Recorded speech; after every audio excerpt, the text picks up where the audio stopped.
Hello, new video. So welcome to my latest Blu-ray and 4K haul. I've got six new movies, a couple of new releases that came out yesterday, and also all of them are titles that I've never had in the collection before. There's no upgrades here. There's no no alternative editions. These are all films that I've never had in the collection before, and it's quite thrilling, really. And I've watched a couple of them. One of them in particular did stand out amongst my latest watches, and I'll get to that later on in this video. I'll start with this one. So pickup number one got released yesterday. It's a 2025 film, directed by Leigh Whannell, who did the Invisible Man reimagining some years ago, and also a number of other films. And this is Wolfman. This is the new 2025 one. Sat down and watched this yesterday. I opted to get the Blu-ray, could have paid the extra £10 and got the 4K, decided not to. I thought this one would be good enough on Blu-ray. I've not heard the best things about the film. Mixed reactions overall is what I've sort of gathered from what I've heard from other reviewers. And I thought, yeah, I'll just pay $14.99 and have the Blu-ray in case I really dislike it. I'll do a sort of thing where I talk about the pros and the cons of the film. Let's talk about the positive notes of the film first. Pretty well acted, you know, solid in that department. Good standard of acting and stuff like that, which you'd expect because it's obviously got a budget behind it. Also, the location was superb, set in the spooky woods. It's got a mountain backdrop too, really out in the wilderness where these people are and where the house is that the Wolfman is approaching. Yeah, the Wolfman himself done quite well, and I'll get to a con on that in a sec. Well, less, you know, points of it that I wasn't too keen on. But yeah, good location, solid. You know, stuff like that. Looked, you know, the atmosphere was great because of the sort of wilderness location, very isolated. The atmosphere, it had quite a lot of atmosphere, had a kind of smoky like look to it, very glossy and stuff like that. A couple of things I didn't like about it. I thought the narrative could have done with a little bit more meat. Now, don't get me wrong, it's one of these kind of like contained horror movies. There is parts where they're in the city, but it all builds towards going back to the house in the middle of nowhere in the wilderness for the family. The guy's dad's passed away, shows him as a kid at the beginning, some scenes there involving what appears to be some kind of wolfman in the forest, deep in the forest.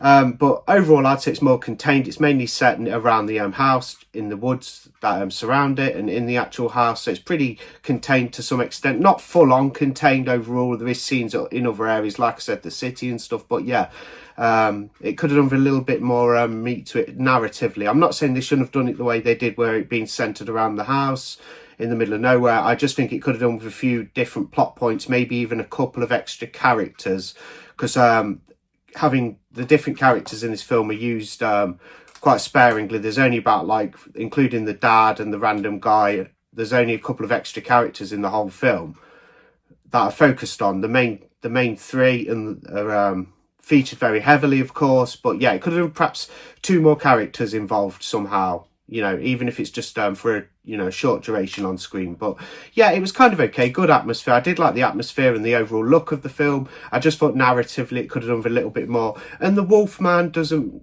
quite like get into full swing. He is transforming and he's sort of getting there, but yeah, I thought the Wolfman could have looked a little bit more scary. And not to say it looked bad, that's Wolfman anyway. It's okay. I give it a 2.5 out of 5, 2.5 out of 5. So decided to get some trashy movies, so I picked up a couple of bits on the Visual Vengeance line. I haven't bought any of these since last year.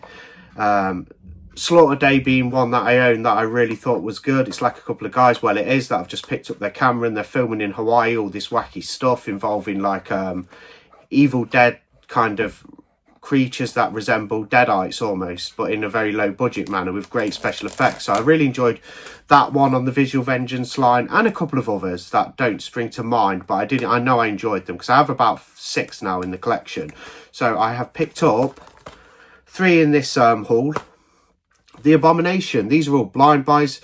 Basically every title in this video is a blind buy. The Abomination, this one is from 1986, the USA, colour, 90 minutes long, English language, region free, as it states there. You get it region free, which is good. I'll just open this up because it is the limited like edition, like the special edition, that comes with some extras. I think you get the nice slipcover and there'll be some different art underneath. Just bear with me because this one is quite difficult to get into, if I can actually get there eventually.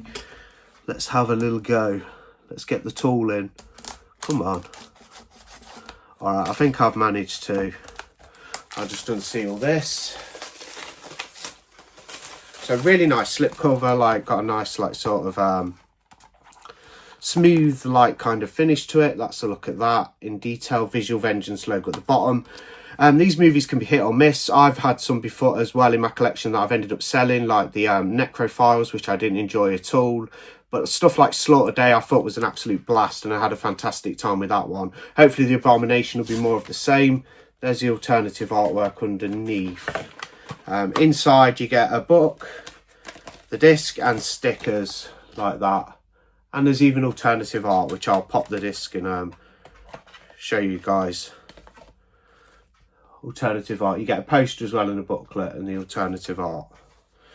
Pretty good stuff. I won't flick through the book on these ones as they're not necessarily new releases or anything. This one's probably been out a little while. I just thought I'd grab it, have a look, see what it's all about. Apparently it's kind of a creature feature with a kind of like giallo tone and vibe, which I find very intriguing.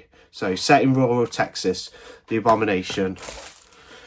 Another one, Visual Vengeance, I picked up. Looks like kind of like a hybrid between martial arts and horror. This is Kung Fu Rascals, another blind buy, looks really fun.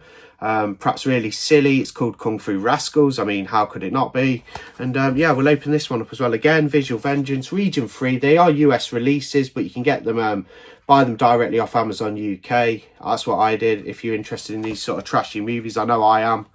I'm going to have a little look. If they're absolutely awful and atrocious and I don't want to keep them, I'll just sell them. Like, that's fine. Or give them to somebody who might enjoy them if I don't. But chances are, looking at these titles, I'm probably going to have a fun time with them, regardless if they're really badly acted or bad movies, because sometimes that's the whole charm of a so good it's bad film. There's a look at the cover, really nice. Don't know much about this one, I haven't really read the synopsis. I had a quick look at the synopsis on Amazon. 1992, so it's a 90s one. USA colour, 102 minutes, English language. Loads of special features like makings of and things like that, as you can see there. Take the slip off, you get that cool artwork. Wow, that does look good. Kung Fu Rascals with the Visual Vengeance logo. Nice 11mm spine armory cases, clear ones. Stickers and a poster and book, I assume that is. Just a quick look, and there's your disc art, same as the cover. And I'll just show you the alternative. That's that. Looking forward to this one. Should be wacky. I might read a bit of the synopsis off the back, so anyone who's perhaps who watches this video may be slightly intrigued as I was with Kung Fu Rascals, you'll have an idea of what you're getting. All blind buys, never watch these films prior to buying them. New ones in the collection. Tagline, for these unlikely heroes, it's just another day of kung fu fighting. When their village is threatened by an ancient dark lord, must be the big guy, monument sort of statue guy coming to life on the cover. By an ancient dark lord known as the Bamboo Man, a master thief and his two sidekicks steal a map and set off on a quest to find the only superpower in the land big enough to save their home and rid the world of evil. But these rascals will have to kick, punch and fart, my goodness, their way through every ninja monster and mutant in sight before they can restore peace. Sounds fun, sounds interesting. Imagine it's quite lowbrow humour if they're going to put fart in the synopsis, you know. But anyway, looks fun. Kung Fu Rascals. If it's not, off it goes out the collection. I've not got the space for it. If I don't like it, of course. Another Visual Vengeance then. Last one out of the Visual Vengeance, and I'll get to the two main sort of ones I wanted to cover in the video, the two main pickups. Lichen Colony, some sort of lichen movie. Werewolves. Let's crack it open. So I'll just get the little tool. This is actually an pickaxe that came with a Jason Voorhees NECA figure, and I'm already in there. It's very handy for split and seal on Blu-rays. That's its new designated position. Jason doesn't hold it, it now belongs to me, and I use it to get into difficult seal around Blu-rays. One 4K in this video as well of a new release that came out yesterday. That's the slipcover, very nice artwork, Lichen Colony. On the back, region 3 again, as you can see there, Visual Vengeance. It's got some bloody hands. It is from 2006. I wasn't quite aware it was that modern. Not to say that's modern, but that not that, you know, I thought it'd be an 80s one or early 90s. USA, colour, 90 minutes, English language. Yeah, looks pretty cool. Let's have a look at, I know what the artwork underneath looks like, and it's even cooler. Nice slipcover though. And there you have it, Lichen Colony. Got the cool werewolf on the front. There's a little look. There's the back. Again, same as on the slipcover. Inside, you get a car air freshener, which is a nice touch. You get that. I won't open it because I don't want it to lose its scent. There we go. Stickers, and of course that with the disc, booklet and poster, or it might just be a poster. That's the original artwork, quite boring compared. It looks okay, but I like this newly commissioned much better. Right, let's get these back in and we'll get down to the final two big pickups of the video. The latest, you know, the two big additions to the collection. One of them's a limited edition set that came out yesterday. I received it today from Amazon, a little bit late. Not going to do a POV unboxing for it. I'm just going to crack it open on screen. These are... one of them is this one, which I've never seen before. The final film I'm going to talk about, some scenes in that will shook me to my core at the time. You know, it was very impactful filmmaking, I thought, and I'll get to that at the end. So I picked up the new 101 Films release of the Full Moon Features production. Think it's from, directed by Charles Band, and I picked up the new 4K of Trancers in the black label. There's a bit of a glare on it, but let's get this open and have a good look. Never seen Trancers before. I've got a bunch of Full Moon movies like Castle Freak, and I've ordered, it looks like 101 Films have actually acquired some licenses to put out Full Moon features on their black label, because they're doing Castle Freak and Tourist Trap later on in the early summer months. So this one's Trancers. Never watched Trancers. Like, I've got some here like to hand. The Pit and the Pendulum remake's pretty good with Lance Henriksen. That's an Full Moon. So just want to get in here into this lovely looking sort of little set, if I can actually get there. A lot of seal around it, guys. Really hard to get into. Jesus, my goodness. They put them on far too tight sometimes. Don't mean to complain, I'm not really. There's a look at it. So you got Trancers. One of these black label editions. Not exactly a hardbound. It's not hardbound at all. It's thick card that's a little bit flimsy, but they are lovely, I must say. There you go. There's the character Trancers, spine, and there's your back. Certificate 12, this one, so it might be quite a mild movie, but still looking forward to a bit of cheesy low budget fun. You get that in with the original theatrical poster. This one's a region B. For the Blu-ray that's included, the 4K will be region 3, however, but the actual Blu-ray disc with some of the features on will be region B.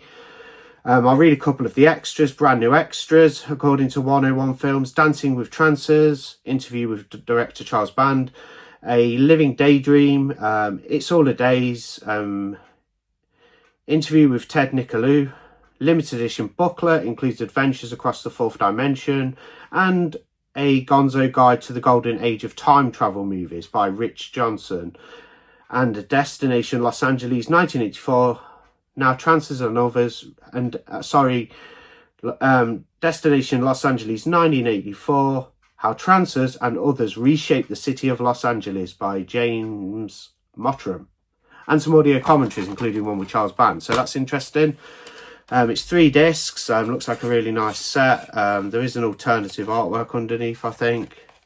Yeah, the alternative artwork on the sleeve in the I nearly dropped it then, in the Amore, is that artwork there. And it comes with a book, so we'll have a quick flick through that. You've got your 3 discs, your 4K UHD, and the movie on Blu-ray disc 2, as well as disc 3, which is a Blu-ray of the bonus features. There's that. Really nice release. Can't wait to have a look at it. Looks a bit very sci-fi-esque and that type of thing. Bit of time travel incorporated into the plot. There's the lovely book. Perfect bound, blank on the back.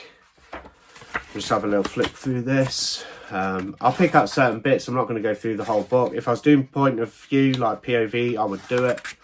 The old slasher cam, but I'm not, so it's a bit more difficult. So just a quick flick. So you guys get the gist. I'll have a little read through this at some point, perhaps when I'm watching the feature. Number of pages looking at it is 31, excluding the front cover and the back cover. Okay, so that's Trancers. Can't wait to get that on. That'll probably go on at the weekend, maybe, when I'm in the mood. New Trancers 4K 101 films. To wrap up the video, just want to talk about my final one I'm going to show. This was a great pickup. Hard stuff to watch at some points. On the surface, like, I've slept on this one for a while. I had heard it was quite notorious in some ways, but I thought it would just be a load of hype. Turns out it wasn't. I did decide to buy it last weekend. Got it off All Your Music, I think it was, through eBay. I got the brand new Region A edition. It's not released in a lot of territories, and apparently it's banned in New Zealand. Apparently. So I picked up the Region, it has no UK Blu-ray or DVD as far as I know. I picked up Megan is Missing, got this for about £20. It's a found footage movie, one of these kind of internet style movie, you know, footage. It's footage made up from the two main characters, the young 14-year-old girls' cameras. You know, when they film stuff, it's made up of other footage involving them, and of course their webcams. It's also got footage from their webcams on there. Two friends. One of them goes missing. Why she gone missing and where? I can't give too much away with this one. All I want to say is, like, on the surface, pretty simple found footage film. Once you get 10 minutes in, you start to realise there's layers and they peel back and something quite ominous is going to occur. That's pretty clear earlier on. It's like they put you into false pretenses and then it kind of just goes boom, and it's really quite tragic, like what happens later on in the film to the two young girls, the best friends. And you sat there, and one scene in particular, I can't really say much. You really do feel for the character. Yeah, you really do. She's just pleading, and yeah, she still has that hope that she's going to be able to survive and escape the clutches of whatever may have her, and just know, like, you sat there, it's raw, there's no score, obviously, with it being found footage. That adds to the impact. No music, just raw footage that you probably feel like if it was real, you shouldn't be seeing it. That's how it feels. It's that raw, that realistic, nihilistic, downbeat, unsettling in places. Some of it's like rather disturbing. You think about the film afterwards for a little while. With me, it kind of lingered for about half an hour. Obviously, then I kind of forgot a little bit about it and stuff. But yeah, it's an impactful one, especially if you're into your found footage. Definitely one of the better found footage horror movies I've seen in a long time. That's Megan is Missing. So good selection of pickups there. Picked up 6. One 4K, that being Trancers, and the others are Blu-rays. There's the stack. Yeah, I'll do another video at some point, and I've got a couple more pickups on the way. Like I said, I am scaling back a little bit, so I won't be getting as many pickups. I will put everything. I know I did additions to the collection early because I thought that would be about it for April. I've acquired a little bit more, and I also have House of the Devil from Second Sight Films coming into the collection. That got dispatched today, I think. I had received an email, so I'll do some sort of video on that. Maybe not a straight unboxing. I'll probably just take a look at it and after I've watched it, and then talk about it maybe a little bit. Possibly, might not. But yeah, I've scaled back a little bit with my pickups. But yeah, 6 new ones there, and I probably will combine everything extra that I've got from April. I won't do the stuff I've shown in the first April's additions to the collection, but at the end of April I'll show, including this 6 and whatever else I get. I'll put them together in a part 2 for that.